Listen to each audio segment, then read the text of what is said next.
ബിസ്മില്ലാഹിർ റഹ്മാനിർ റഹീം.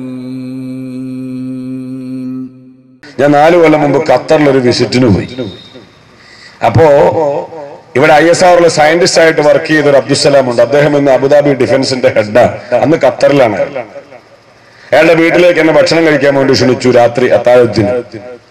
ഞാൻ അവിടെ ചെന്നപ്പോ അദ്ദേഹത്തിന്റെ പ്രൈവറ്റ് റൂമിൽ എന്നെ കൊണ്ടുപോയിട്ട് പറഞ്ഞു, ഉസ്താദെ എന്തൊക്കെ അത്ഭുതങ്ങളാ ലോകത്ത് നടക്കുന്നത്, ഇതൊക്കെ നിങ്ങളൊന്ന് മനസ്സിലാക്കണമെന്ന് പറഞ്ഞിട്ട് അദ്ദേഹത്തിന്റെ പ്രൈവറ്റ് റൂമിൽ എന്നെ കൊണ്ടുപോയി.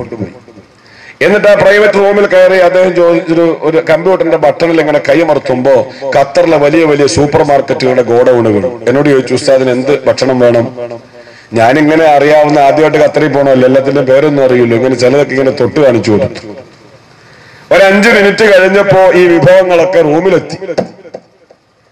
അല്പം കൂടി കഴിഞ്ഞപ്പോൾ മറ്റൊരു ബട്ടണിൽ കൈയമർത്തിയപ്പോ ഖത്തറിലെ പെർഫ്യൂംസ് കടകളുടെ ഗോഡൌണുകൾ. എന്നോട് ചോദിച്ചു, ഏതൊക്കെ അത്ര വേണം? എനിക്കറിയാവുന്ന ചില അത്രയ്ക്ക് ഞാനിങ്ങനെ ചൂണ്ടിക്കാണിച്ചു. അപ്പൊ ചോദിച്ചു എന്നോട്, സാധനം അതിന്റെ വാസന ഇഷ്ടപ്പെടണ്ടേ? അത് വേണം. ഉടനെ അയാൾ വേറൊരു ബട്ടണിൽ കൈയമർത്തുമ്പോ ഈ റൂമിലൊക്കെ നല്ല സൗരഭ്യം. ദ്രാവക രൂപത്തിലുള്ള വസ്തുവിന്റെ വാസന എത്ര ദൂരെയാണെങ്കിലും ആവാഹിക്കുന്ന സംവിധാനം ലോകത്ത് പുരോഗമിച്ചിരിക്കുന്നു. ഖരരൂപത്തിലുള്ള വസ്തു എങ്ങനെ കൊണ്ടുവരാമെന്ന പഠനം നടക്കുന്നു. ഇനി 2 കൊല്ലം കഴിയുമ്പോ സുലൈമാൻ നബി അലൈഹിസ്സലാം ബിൽഖീസിന്റെ സിംഹാസനം കൊണ്ടുവന്നതൊക്കെ വയത് പറഞ്ഞിനി സമർത്ഥിക്കേണ്ടി വരൂല. ശാസ്ത്രം അത് കണ്ടുപിടിച്ചുകൊണ്ടിരിക്കുകയാണ്. ഇതേ സലാം കഴിഞ്ഞ ലീവിന് വീട്ടിൽ വന്നപ്പോ ഞാൻ കാണാൻ വേണ്ടി ചെന്നു. അവിടെ ചെന്നപ്പോ ഇയാള് റൂമിൽ ഒറ്റയ്ക്കേ ഉള്ളൂ. ഞങ്ങളെ പുറത്തേക്കുമ്പോ ഇയാൾ ഒറ്റയ്ക്ക് ഇരുന്ന് ചിരിക്കുന്നു, കളിക്കുന്നു, വർത്താനം പറയുന്നു. അപ്പൊ ഞാനിങ്ങനെ മാറി ഇരുന്ന് പറച്ചോനെ, ഖത്തറിൽ വെച്ച് കാണുമ്പോൾ ഇയാൾക്ക് ഒരു രോഗം ഇല്ലല്ലോ, ഇപ്പൊ എന്ത് പറ്റിയെന്ന് ഇങ്ങനെ ചിന്തിച്ചു. 1 മണിക്കൂർ കഴിഞ്ഞ് ഇയാൾ പുറത്തു വന്നപ്പോ ഞാൻ ചോദിച്ചു, സലാമക്ക എന്താ നിങ്ങൾക്ക് പറ്റിയേ? അതെ, ഞാൻ ഖത്തറിലാണ് ജോലിയെങ്കിലും ഇപ്പൊ 1 മാസമായി കൊച്ചിയിലാണെങ്കിലും 160 തൊഴിലാളികളുടെ ബോസായി ഞാൻ ഇപ്പോഴും ജോലി ചെയ്യുന്നു. ഗവൺമെന്റ് എനിക്ക് ശമ്പളം തരുന്നു. അപ്പൊ ഞാൻ ചോദിച്ചു, അതെങ്ങനെ? അപ്പോൾ കൈവെള്ളയുടെ വലിപ്പത്തിൽ എന്തോ ഒരു ഉപകരണം എടുത്ത് കാണിച്ചിട്ട് പറഞ്ഞു, ഇതെന്റെ നെറ്റുമായി കണക്ട് ചെയ്താൽ എന്റെ ഓഫീസിലെ സർവ്വ വിവരങ്ങളും ജോലിക്കാരുമായി എനിക്ക് മുഖാമുഖം കാണാം. അവർ സബ്മിറ്റ് ചെയ്യുന്ന ഫയലുകളിൽ എന്തെങ്കിലുമൊക്കെ മാറ്റേണ്ടതുണ്ടെങ്കിൽ ഞാൻ ഇവിടെ നിന്ന് അതൊക്കെ ചൂണ്ടിക്കാണിച്ചു കൊടുക്കും. സലാം കൊച്ചിയിൽ, ജോലിക്കാര് ഖത്തറിൽ. ഈ രൂപത്തിൽ ലോകത്ത് പുരോഗമനമുണ്ടായിട്ട് പോലും അടിക്കടി ഉണ്ടാകുന്ന ഭൂചലനം, കടലിലുണ്ടായ സുനാമി, ശക്തമായ രോഗങ്ങളുടെ കടന്നുകയറ്റം, മനുഷ്യരിങ്ങനെ വിഷമിക്കുമ്പോ അതിനൊന്നും വ്യക്തമായ പരിഹാരം കാണാതെ ഇരുട്ടിൽ തപ്പുമ്പോ, പ്രിയപ്പെട്ടവരെ, ഒരു റബീഇന്റെ പുലരി കൂടി നമ്മിലേക്ക് വരുമ്പോ ഇത് കാണുന്ന കേൾക്കുന്ന ഞാനും നിങ്ങളും ചിന്തിക്കണം, എന്താണ് അതിന്റെ കാരണം? അത് ആലോചിക്കുമ്പോ 1400 കൊല്ലം മുമ്പ് സയ്യിദുനാ മുഹമ്മദുർ റസൂലുള്ളാഹ്, പോരാ മുഹമ്മദുർ റസൂലുള്ളാഹി, അള്ളാന്റെ റസൂല് പറഞ്ഞു, ലോകത്ത് ഭൂചലനം വരും, സുനാമി വരും, വർണ്ണമഴ വരും, സൂര്യാഘാതം വരും, കോലം മാറി പ്രസവിക്കപ്പെടൽ വരും, ഭൂമിയിലേക്ക് ആഴ്ത്തപ്പെടൽ വരും, ശക്തമായ രോഗങ്ങളുടെ വേലിയേറ്റം വരും, സാമ്പത്തിക രംഗത്തുള്ള മാന്ദ്യം വരും.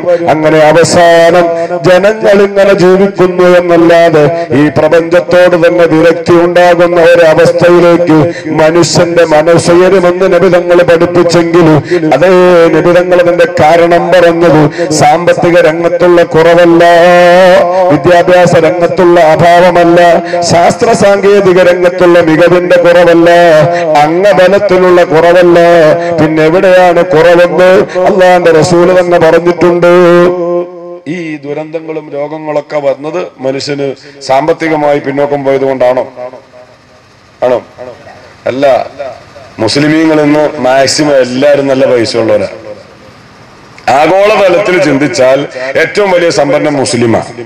പക്ഷെ ഉള്ളവനൊരിക്കലും ഉണ്ടെന്ന് പറയില്ല. അത് വേറൊരു കാര്യം. എപ്പോ ചോദിച്ചാലും പറയും മുസ്ലിം ഭയങ്കര ടൈറ്റാന്നാണ് പറയുന്നത്.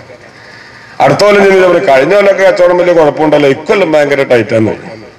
അതിന്റെ തൊട്ടടുത്ത കൊല്ലം പോയാൽ പറയും ഇക്കഴിഞ്ഞ കൊല്ലം കുഴപ്പമുണ്ടല്ലോ, ഇക്കൊല്ലം ഭയങ്കര ടൈറ്റാന്ന്. റസൂലുള്ളാഹി പറഞ്ഞു, ടൈറ്റ് മാറണമെങ്കിൽ ലാ യംലഉ ഫാഹു ഇല്ല തുറാബ് ഖാല റസൂലുള്ളാഹി, മൂപ്പരുടെ ടൈറ്റ് മാറണമെങ്കിൽ മിൻഹാ ഖലഖനാകും വഫീഹാ നുഈദുകും വമിൻഹാ നുഖ്രിജുകും എന്ന് പറഞ്ഞ മണ്ണങ്ങ് വാരിയിടാതെ ടൈറ്റ് മാറൂല എന്ന് മുഹമ്മദുർ റസൂലുള്ളാഹി പഠിപ്പിച്ചിട്ടുണ്ട്.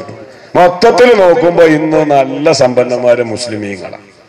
ഏത് നല്ല കാര്യത്തിനും നമ്മുടെ ഈ പൈസ ഉണ്ട്. അതുകൊണ്ടാണല്ലോ ഇത്ര വലിയൊരു പള്ളി ഉണ്ടായത്. എന്റെ കമ്മിറ്റിക്കാർ ഇതിന്റെ കണക്ക് പറഞ്ഞ് ഞാൻ അത്ഭുതപ്പെട്ടു. അള്ളാഹു ഇസ്സത്തിലായി നിലനിർത്തി തരുമാറാവട്ടെ. അത് നമ്മുടെ ഈ പള്ളി ഉള്ളതുകൊണ്ട്, പൈസ ഉള്ളതുകൊണ്ട്. ഇനി ഏത് തോന്നിവാസത്തിനും നമ്മുടെ കയ്യിൽ പൈസ ഉണ്ട്. നല്ലതിനുള്ളതുപോലെ തോന്നിവാസത്തിനുമുണ്ട്. ഇപ്പൊ നിങ്ങൾ കണ്ടില്ലേ, അടുത്ത കാലത്ത് നല്ല സുന്ദരിയായ ഒരു രാജകുമാരി കാറപകടത്തിൽ മരിച്ചുപോയി. പല ചെറുപ്പക്കാരുടെ പേഴ്സുകളിലും ആ രാജകുമാരിയുടെ ഫോട്ടോ ഒരുപക്ഷെ സൂക്ഷിച്ചിട്ടുണ്ടാകും. ഓർമ്മയുണ്ടോ ആ രാജകുമാരിയുടെ പേര്? കണ്ടോ, അൽഹംദുലില്ലാ, എല്ലാവർക്കും ഓർമ്മയാണ്. ആ സമയത്ത് ഒരു 10 മലക്കിന്റെ പേര് പറയാൻ പറഞ്ഞ ആലോചിക്കട്ടെ, ഇങ്ങനെ ഇത് നമുക്കൊക്കെ ഓർമ്മ. ഞാൻ ഈ പെണ്ണിന്റെ പേര് ഇവിടെ പരിചയപ്പെടുത്തിയത് ഒരു ബറക്കത്തെടുക്കാൻ വേണ്ടിയൊന്നുമല്ല. ഗവൺമെന്റ് ബുദ്ധിപരമായി പ്രവർത്തിച്ചു. ഈ പെണ്ണ് സഞ്ചരിച്ച കാറ് അപകടത്തിൽപ്പെട്ടിട്ട് ഈ കാറ് നന്നാക്കണമെങ്കിൽ ഒരു പുതിയ കാറ് വാങ്ങാനുള്ള പൈസ വേണം. പക്ഷെ ഇവരെന്ത് ചെയ്തു? ആ കാറ് ലേലത്തിന് വെച്ചു. ഏത്? ഈ പൊട്ടിപ്പൊളിഞ്ഞ കാർ. ലേലം വിളിക്കാൻ ആളുകൾ ഇങ്ങോട്ട് വന്നില്ലേ? സുബ്ഹാനല്ലാഹ്. അവസാനം കുവൈത്തിലെ ഒരു മുസ്ലിം വ്യാപാര പ്രമുഖൻ $10 ലക്ഷം ആ കാർഡ് ലേലത്തിൽ വിളിച്ചത്. എന്തിന്? ഡയാനയുടെ ശരീരം തൊട്ട കാറ് കൊണ്ട് ബറക്കത്തെടുക്കാൻ, അതിങ്ങനെ കണ്ടുകൊണ്ടിരിക്കാൻ. അവിടെയായി നമ്മുടെ സമൂഹം. അപ്പൊ ഏത് നല്ലതിന് മുടക്കാനും നമ്മുടെ കയ്യിൽ പണമുണ്ട്, ഏത് ചീത്തയ്ക്ക് മുടക്കാനും നമ്മുടെ കയ്യിൽ പണമുണ്ട്. പണത്തിന്റെ കുറവല്ല പ്രതിസന്ധിയുടെ കാരണം, വിദ്യാഭ്യാസത്തിന്റെ കുറവല്ല പ്രതിസന്ധിയുടെ കാരണം. പഴയ കാലത്ത് ഇതൊക്കെ കുറവായിരുന്നെങ്കിലും അക്കാലത്ത് ജീവിച്ച കുടുംബങ്ങളുടെ, മുസ്ലിമീങ്ങളുടെ ഒരു സുഖം ഇന്ന് മഹല്ലുകളിലില്ല, വീടുകളിലില്ല. ഉണ്ടോ? ഇല്ല. എന്തിനാ കാരണം? അതിനെപ്പറ്റി ചിന്തിക്കുമ്പോഴാണ് അശ്റഫുൽ വറാ സയ്യിദുനാ മുഹമ്മദുർ റസൂലുള്ളാഹ്, അല്ലാഹുവിന്റെ റസൂൽ ലോകത്തോട് പറഞ്ഞത്, മനുഷ്യന്റെ ഉറക്കം കെടുത്തുന്ന രോഗങ്ങളും ഈ പ്രപഞ്ചത്തിന്റെ താണ്ഡവങ്ങളും സാമ്പത്തികമായ പ്രതിസന്ധിയൊക്കെ ജനങ്ങളിലേക്ക് വരുന്നത് ഹദീസ് പരതിയാൽ പല രൂപത്തിലുള്ള ഹദീസുകൾ ഉണ്ടെങ്കിലും 3 ദിവസം ഞാൻ ചർച്ച ചെയ്യുന്നത് ഒരു ഹദീസാണ്. ആ ഹദീസിൽ അല്ലാഹുവിന്റെ റസൂല് പറഞ്ഞത്, അതിന്റെ കാരണം അല്ലാഹുവിന്റെ റസൂല് നമ്മോട് പറഞ്ഞു തന്നത്, എന്നെ പോലെ നിങ്ങളെ പോലെ ആ പ്രവാചകന്റെ അനുയായികളിലേക്ക് ചൂണ്ടിക്കൊണ്ട് നബി തങ്ങൾ പറഞ്ഞു, എന്റെ അനുയായികൾ 15ഓളം തിന്മകൾക്ക് അടിമപ്പെടുമ്പോ ഹല്ല ബിഹൽ ബലാ. ഹദീസിന്റെ പ്രയോഗം നിങ്ങൾ നോക്കൂ. ആധുനിക സയൻസ് അത് റിസർച്ച് ചെയ്യട്ടെ, വളരെ വ്യക്തമായി കണ്ടെത്താൻ കഴിയും.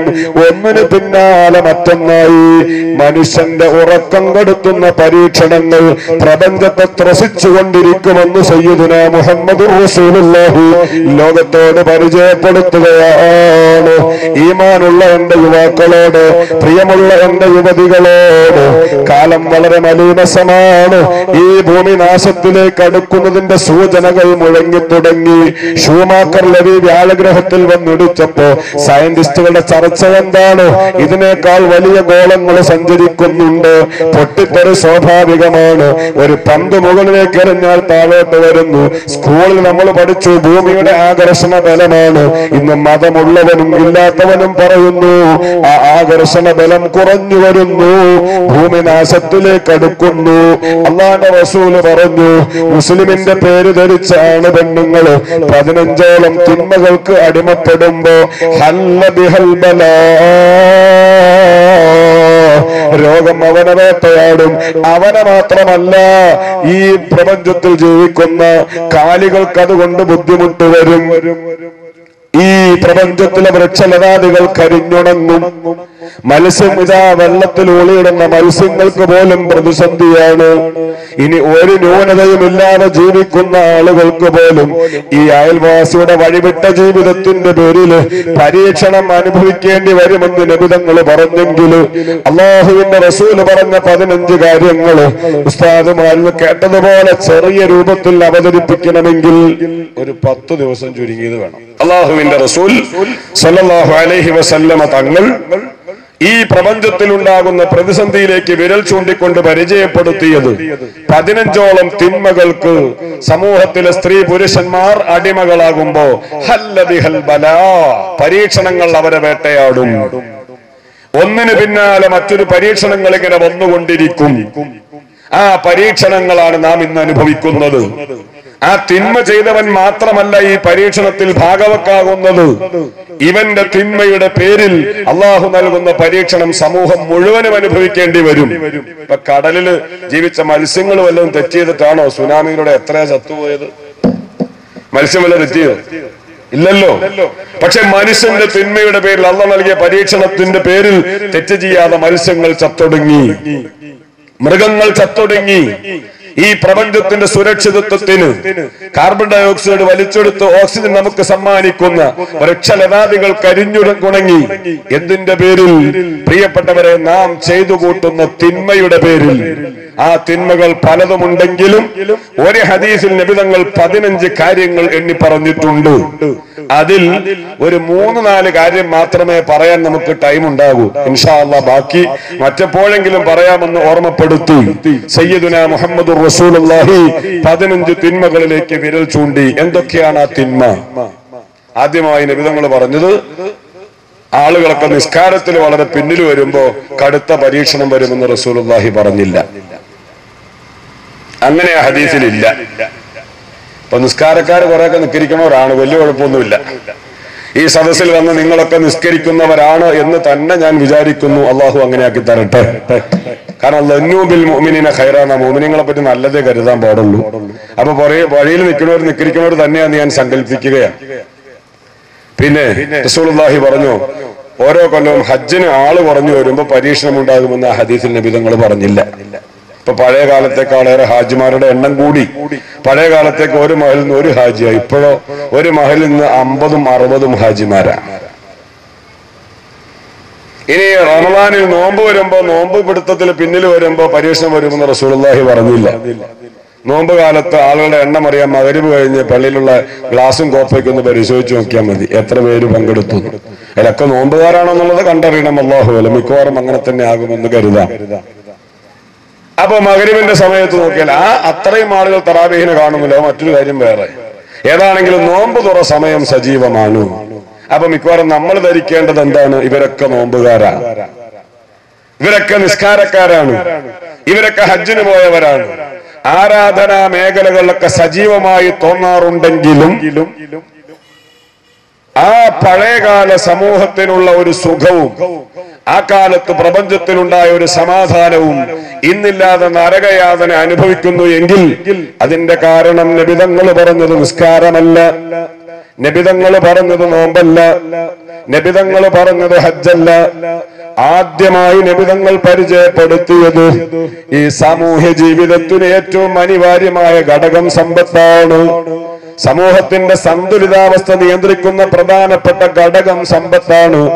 അതുകൊണ്ട് നിസ്കരിക്കണമെങ്കിൽ ആരോഗ്യം വേണം, ആരോഗ്യത്തിന് ഭക്ഷണം വേണം, ഭക്ഷണത്തിന് സാമ്പത്തികം വേണം. നോമ്പെടുക്കണമെങ്കിലും ഇവിടെ സമ്പത്ത് അനിവാര്യമാണ്, ഹജ്ജിന് പോകണമെങ്കിലും സമ്പത്ത് അനിവാര്യമാണ്. അതുകൊണ്ട് തന്നെ എന്റെ പ്രിയപ്പെട്ട മുഅ്മിനീങ്ങളെ, ഒന്നാമതായി നബി തങ്ങൾ നിസ്കാരവും നോമ്പും ഹജ്ജും ഒന്നും പറയാതെ ഇബാദത്തുകളിലേക്ക് മനുഷ്യനെ കൈപിടിച്ചുയർത്തുന്ന സമൂഹത്തിന്റെ മുഴുവന്റെയും നിലനിൽപ്പിന്റെ പ്രധാനപ്പെട്ട ഘടകമാകുന്ന സമ്പത്തിലേക്ക് നോക്കിയിട്ട് നബി തങ്ങൾ പറഞ്ഞു, ഇതിത്തുഹിദൽ ഫൈഉദില ഖാല റസൂലുള്ളാഹി. ഒന്നാമത്തെ മോശത്തരം നബി തങ്ങൾ പറഞ്ഞതെന്താ? ധാരാളം യുവാക്കൾ എന്റെ മുന്നിലുണ്ട്, നിരവധി ആളുകൾ ദൂരെ നിന്ന് വീക്ഷിക്കുന്നവരുണ്ട്. ഒന്നാമതായി നബി തങ്ങൾ പറഞ്ഞു, നിസ്കാര തഴമ്പുകാരാണ്, നല്ല താടിയുള്ളവരാണ്, പള്ളിയിൽ ഇത്തിക്കാഫിരിക്കുന്നവരാണ്, ഇബാദത്തിന്റെ മേഖല സജീവമാണെങ്കിലും നബി തങ്ങൾ പറഞ്ഞു ആ ഇബാദത്ത് ചെയ്യുന്ന 99% മനുഷ്യരുടെയും ജീവിത മേഖല നിയന്ത്രിക്കുന്ന സമ്പത്തുണ്ടല്ലോ, അള്ള പൊരുത്തപ്പെടാത്ത മുതൽ കൊണ്ട് നിറഞ്ഞു പോയി. സയ്യിദുനാ മുഹമ്മദുർ റസൂലുള്ളാഹ്